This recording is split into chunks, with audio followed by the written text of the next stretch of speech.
In 1986, the ARC of Livingston, Wyoming felt the need for an organization dedicated to raising and distributing funds that would benefit individuals with disabilities and their families.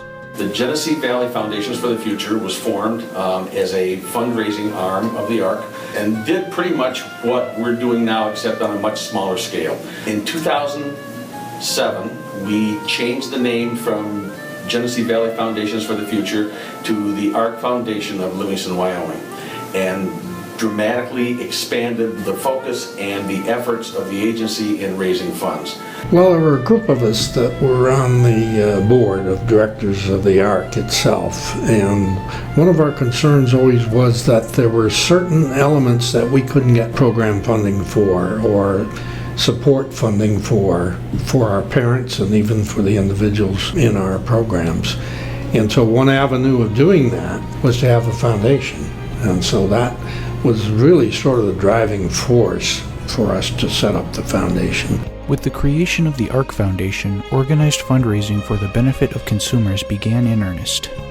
The ARC Foundation raises money by virtue of several fundraising activities that go on an annual basis. One is the Friends for Life golf tournament that's held every June, which is probably our largest fundraiser. We also initiated and started this year the Harvest Dinner, which is going to be a phenomenal success in years to come. And also the Ramon Rocha 5K Run Walk, which is held every year in Geneseo. The success of these fundraisers allowed the ARC Foundation to begin distributing these funds where needed. The foundation distributes money to our own ARC, Livingston, Wyoming ARC, as well as to people within our service area, Livingston, Wyoming County predominantly. I've been thankful for the ARC all along. They have helped us tremendously when a need arose with Brittany's lift, which she uses to get in and out of the house with her power chair. It needed repairs due to the snow and the ice that we get out here in our areas, and it would freeze up and not work. Service coordinator at the ARC had let us know of the funding available through the ARC Foundation to fix the lift. Along with providing funds for necessities like these, the ARC Foundation also maintains educational scholarships. We currently offer two different types of scholarships. One is a camping scholarship. We decided that we would facilitate the attendance at camp of any number of persons within our programs who wanted to go. I think we started sponsoring the scholarships back in 2007, and we've accommodated about 200 and some odd people to go to camp every summer, and it's just a tremendous advantage. The second scholarship is an academic scholarship for one college-bound senior in Livingston County and one college-bound senior in Wyoming County. Our expectation is that the scholarship winner is going to be somebody going to school that is going to pursue a degree in a human services field that may ultimately lead to this person working with handicapped people. I heard about the scholarship offered through the ARC Foundation through one of my mom's friends, and I did some research on it on the computer, and since I was going for students with disabilities as one of my certifications in teaching, I realized that I could apply for it. When I found out, I was just ecstatic that I got chosen out of a large pool of people that were equally capable to get it, and I just felt honored and blessed that I touched some people's lives that they read my essay, so I felt very honored to receive it.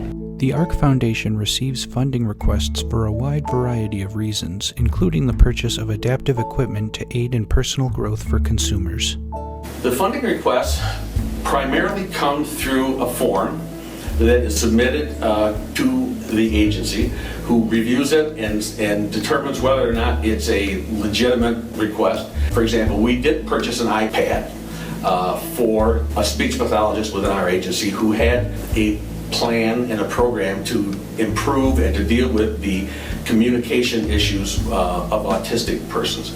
And we felt that was a really positive way that this agency could do something progressive and state-of-the-art kind of thing. And so this person's been working with the autistic individual and has seen a tremendous amount of progress and growth and change in this person. And so we're considering at this point in time the possibility of expanding and maybe the purchase of other things along the iPad concept that might facilitate communication activities with other consumers in the agency.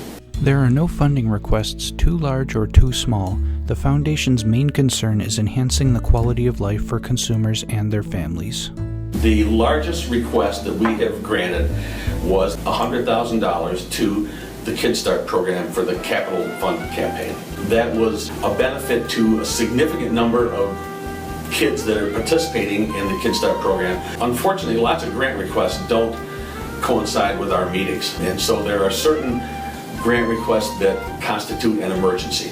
We are very able to deal with those issues on an emergent basis. That's not been an issue at this point in time, but the service coordinators and the consumers and the families can't wait for us to meet lots of times, and so the money is important to them. We get them that money and we'll worry about the consequences later. In the future, the ARC Foundation plans to continue and expand their fundraising capabilities while staying committed to improving the quality of life for consumers. I hope that we can continue doing what we're doing at this moment. I guess I don't see, and I guess I hope that we don't lose the focus for which we're in business right now, and that is to raise money so that we can give money to people with handicapping conditions in Livingston and Wyoming County. For more information about the ARC Foundation, contact Jeff Thomas, Director of Public Relations.